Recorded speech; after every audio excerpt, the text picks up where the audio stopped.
सभी साथियों को नमस्कार। आपका एक बार फिर से स्वागत है आपके अपने चैनल गुरुजी में।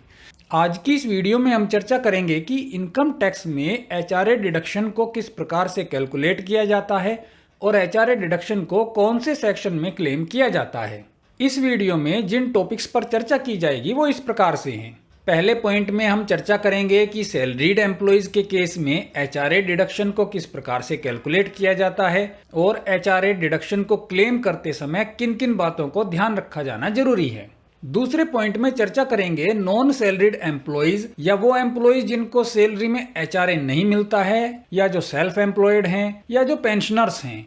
तीसरे पॉइंट में हम चर्चा करेंगे कि क्या पेरेंट्स को यानी कि माता पिता को या स्पाउस को यानी कि हस्बैंड या वाइफ को हाउस रेंट का पेमेंट किया जा सकता है और उसको एचआरए डिडक्शन में क्लेम किया जा सकता है। और चौथे पॉइंट में चर्चा करेंगे कि एचआरए डिडक्शन और होम लोन डिडक्शन को एक साथ किस प्रकार से क्लेम किया जाता है। इन सभी पॉइंट्स को विस्तार से जानने के लिए इस वीडियो में अंत तक बने रहें। आइए शुरू करते हैं। सबसे पहले चर्चा करते हैं सैलरीड एम्प्लॉयज के केस की। इसमें वो एम्प्लॉयज हैं जिनको अपनी पे में हाउस रेंट अलाउंस मिलता है। साथियों, आपने अपनी सैलरी स्लिप को देखा होगा, उसमें एचआरए का एक कंपोनेंट होता है। अगर आपकी सैलरी स्ट्रक्चर में एचआरए का एक कंपोनेंट इंक्लूडेड है तो आप सेक्शन 10(13)(a) के अंदर हाउस रेंट अलाउंस पर डिडक्शन को कैलकुलेट करके क्लेम कर सकते हैं। इस सेक्शन में एचआरए डिडक्शन को क्लेम करने के लिए 3 कंडीशन दी गई हैं। पहली कंडीशन है एक्चुअल एचआरए रिसीव्ड, यानी कि आपको अपनी सैलरी में जो हाउस रेंट अलाउंस मिला है उसका एक्चुअल अमाउंट कितना है, वो पहली कंडीशन है। दूसरी कंडीशन है कि आप मुंबई, कोलकाता, दिल्ली या चेन्नई में रहते हैं। ये जो मेट्रो सिटीज़ हैं इनमें से किसी एक मेट्रो सिटी में रहते हैं तो आपकी सैलरी के 50% को दूसरी कंडीशन में रखा गया है।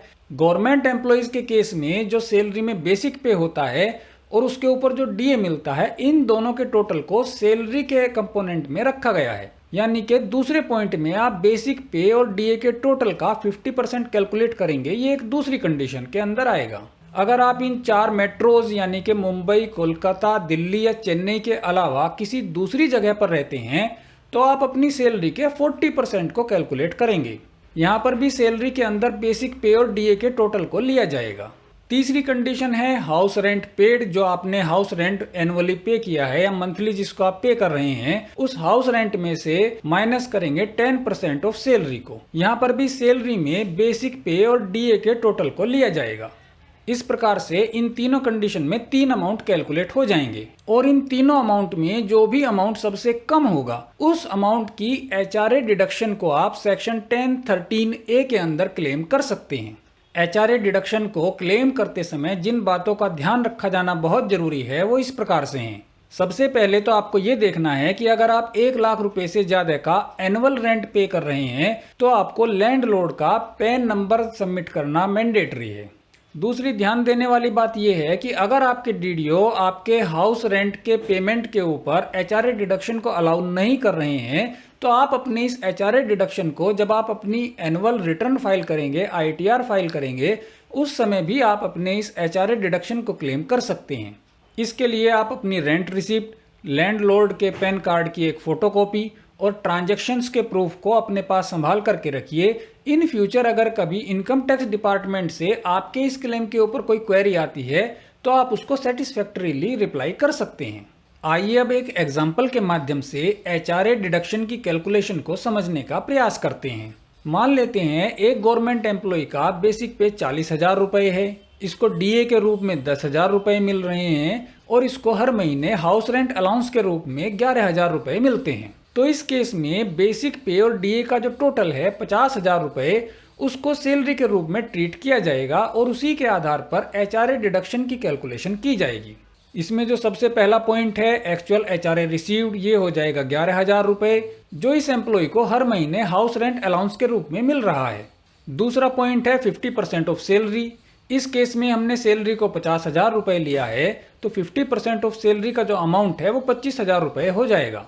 तीसरा पॉइंट है house rent paid minus 10% of salary. मान लेते हैं ये एम्प्लॉय हर महीने 15,000 रुपये का हाउस रेंट पे कर रहा है। तो तीसरे पॉइंट की कैलकुलेशन में हम 15,000 रुपए में से माइनस करेंगे 10% ऑफ सैलरी को, जो कि 5,000 रुपए होगा। तो इस प्रकार से 15,000 रुपए माइनस 5,000 रुपए यानी कि 10,000 रुपए पर मंथ का एक अमाउंट आ जाएगा। इस प्रकार से इन तीनों पॉइंट में जो अमाउंट आ रहे हैं, पहले पॉइंट में 11,000 रुपए, दूसरे पॉइंट में 25,000 रुपए और तीसरे पॉइंट में 10,000 रुपए। इन तीनों अमाउंट में जो सबसे कम अमाउंट है वो है 10,000 रुपए।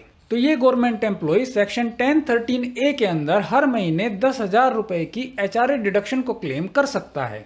ये कैलकुलेशन केवल एक महीने के लिए दी गई है। इसी प्रकार से आपने जितने महीने का हाउस रेंट पे किया है उन महीनों के लिए जो HRA डिडक्शन होगी उसको आप कैलकुलेट कर सकते हैं, या पूरे साल के लिए भी इस कैलकुलेशन को कर सकते हैं। तो इसका मतलब ये हुआ कि ये गवर्नमेंट एम्प्लॉय अपने हाउस रेंट अलाउंस में से 1,20,000 रुपए के डिडक्शन को क्लेम कर सकता है। ये तो कैलकुलेशन हो गई सैलरीड एम्प्लॉयज के केस की। आइए अब नॉन सैलरीड एम्प्लॉयज या सेल्फ एम्प्लॉयड जो होते हैं या फिर पेंशनर्स जो होते हैं वो HRA डिडक्शन को सेक्शन 80GG के अंदर क्लेम कर सकते हैं। इस सेक्शन में भी HRA डिडक्शन को क्लेम करने के लिए 3 कंडीशन दी गई हैं। इसमें पहली कंडीशन है annual rent paid minus 10% of annual income, यानी कि आप पूरे साल में जितना रेंट पे कर रहे हैं उसमें से अपनी एनुअल इनकम के 10% को माइनस कर देंगे। यहाँ पर जो एनुअल इनकम है इसमें कैपिटल गेन्स, जो कि लॉन्ग टर्म कैपिटल गेन्स या शॉर्ट टर्म कैपिटल गेन्स होते हैं, उनको इंक्लूड नहीं किया जाएगा। कैपिटल गेन्स को एक्सक्लूड करके माइनस करके जो इनकम बचती है उसको एनुअल इनकम की तरह से ट्रीट किया जाएगा। दूसरी कंडीशन है 5,000 रुपीज पर मंथ और तीसरी कंडीशन है 25% ऑफ एनुअल इनकम। यहाँ पर भी एनुअल इनकम में हम कैपिटल गेन्स को इंक्लूड नहीं करेंगे। इन तीनों अमाउंट में जो सबसे कम अमाउंट होगा उसको आप सेक्शन 80GG के अंदर HRA डिडक्शन को क्लेम कर सकते हैं। इस सेक्शन में जो दूसरी कंडीशन दी गई है ₹5,000 पर मंथ की, तो इसका मतलब ये हुआ कि सेक्शन 80GG के अंदर जो आप HRA डिडक्शन को क्लेम कर सकते हैं उसकी मैक्सिमम लिमिट 5,000 रुपए पर मंथ या 60,000 रुपए पर एनम है। यानी कि एक साल में आप मैक्सिमम 60,000 रुपए के HRA डिडक्शन को सेक्शन 80GG में क्लेम कर सकते हैं।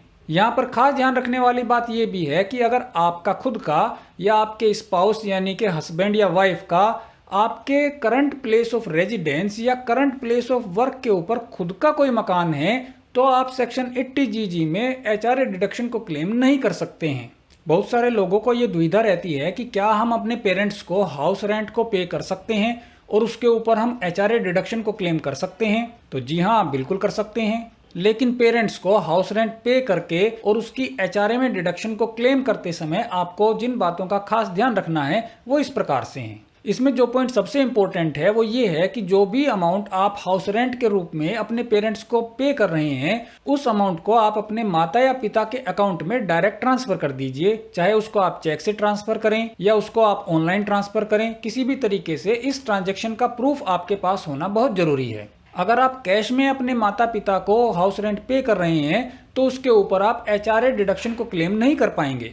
दूसरी बात जो आपको ध्यान रखनी है कि आप अपने माता या पिता से प्रॉपर रेंट रिसिप्ट बनवा करके अपने पास रखें।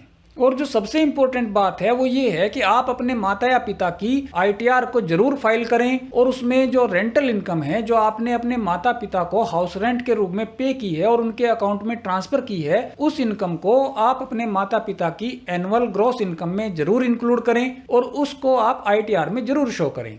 आइए अब चर्चा करते हैं कि HRA डिडक्शन और होम लोन डिडक्शन को क्या एक साथ क्लेम किया जा सकता है। हाँ जी, बिल्कुल किया जा सकता है। अगर आपका रेजिडेंस एक सिटी में है और किसी दूसरी सिटी में आपका खुद का कोई मकान है जिसके ऊपर आपने होम लोन ले रखा है तो आप HRA डिडक्शन और होम लोन डिडक्शन को एक साथ क्लेम कर सकते हैं। मान लीजिए आप जयपुर के रहने वाले हैं और जयपुर में आपका अपना कोई खुद का मकान है, उस मकान पे आपने होम लोन ले रखा है और आप नौकरी करते हैं दिल्ली में, तो दिल्ली में आपने किराए का मकान ले रखा है। तो इस सिचुएशन में आप जो दिल्ली के किराए का मकान है इसके हाउस रेंट पेमेंट के ऊपर HRA की डिडक्शन और आपका जो खुद का मकान जयपुर में है जिसके ऊपर आपने होम लोन ले रखा है उसके होम लोन की डिडक्शन, इन दोनों को आप एक साथ क्लेम कर सकते हैं। इस सिचुएशन में आप HRA डिडक्शन और होम लोन की डिडक्शन को जो क्लेम कर पाएंगे वो इस प्रकार से हैं। अगर आप एक गवर्नमेंट एम्प्लॉय हैं और सैलरी में आपको हाउस रेंट अलाउंस मिलता है तो आप HRA डिडक्शन को सेक्शन 1013A के अंदर क्लेम कर सकते हैं, या फिर नॉन सैलरीड एम्प्लॉयज हैं या सेल्फ एम्प्लॉयड हैं तो आप सेक्शन 80GG के अंदर HRA डिडक्शन को क्लेम कर सकते हैं। इसी के साथ साथ आपने जो होम लोन ले रखा है उस होम लोन के प्रिंसिपल को आप 80C के अंदर क्लेम कर सकते हैं। 80C में होम लोन के प्रिंसिपल को क्लेम करने की जो मैक्सिमम लिमिट है वो 1,50,000 रुपए है। आपने जो होम लोन ले रखा है उसके इंटरेस्ट को आप सेक्शन 24 में क्लेम कर सकते हैं। सेक्शन 24 के अंदर होम लोन इंटरेस्ट को क्लेम करने की जो मैक्सिमम लिमिट है वो 2 लाख रुपए है। इसको आप अपनी ITR में होम लोन इंटरेस्ट या लॉस फ्रॉम प्रॉपर्टी के कॉलम में शो कर सकते हैं। अगर आपने रिसेंट में ही अफोर्डेबल हाउसिंग स्कीम के अंदर कोई मकान परचेज किया है और उसके ऊपर आपने होम लोन ले रखा है तो सेक्शन 80EE के अंदर आप एडिशनल 1,50,000 रुपए की होम लोन इंटरेस्ट के ऊपर डिडक्शन को क्लेम कर सकते हैं। इस सेक्शन में होम लोन इंटरेस्ट को क्लेम करने के लिए कुछ कंडीशंस स्पेसिफाइड की गई हैं जिनको आप इनकम टैक्स डिपार्टमेंट की साइट के ऊपर देख सकते हैं। इसका लिंक नीचे डिस्क्रिप्शन में दिया गया है। यानी कि इसका मतलब ये हुआ कि आपने अगर रिसेंट में ही अफोर्डेबल हाउसिंग स्कीम के अंदर कोई मकान परचेज किया है या फ्लैट परचेज किया है और उसके ऊपर आपने कोई होम लोन ले रखा है तो उसके ऊपर आप 3,50,000 रुपए के डिडक्शन को क्लेम कर सकते हैं। 2 लाख रुपए सेक्शन 24 में और 1,50,000 रुपए सेक्शन 80EE के अंदर। साथियों, HRA डिडक्शन की कैलकुलेशन को समझाने में ये वीडियो जरूर सफल रही होगी। अगर इसके बाद भी कोई क्वेरी है तो आप उसको नीचे कमेंट सेक्शन में लिख सकते हैं। और अगर ये वीडियो आपको अच्छी लगी हो तो आप इस वीडियो को लाइक जरूर करें। आपने इस वीडियो को आखिर तक देखा, इसके लिए आपका बहुत बहुत धन्यवाद और आभार। नमस्कार।